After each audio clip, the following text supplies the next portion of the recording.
এই তুমি চুরি করেছো কেন? আমি চুরি করিনি, আমি শুধু কবিগুরুর নির্দেশ পালন করেছি। তার মানে? গতকাল মাঝরাতে আমার কানে একটা গান বেশি এলো। আজ জ্যোৎস্না রাতে সবাই গেছে বনে, আমি আর বসে থাকবো কেন, আমিও বেরিয়ে পড়লাম। তারপর কি হলো?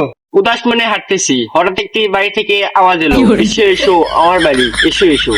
মনে হলো আমাকে ডাকলো, সেজন্য আমি বাড়িতে ঢুকে পড়লো। বলো কি? তারপর কি হলো?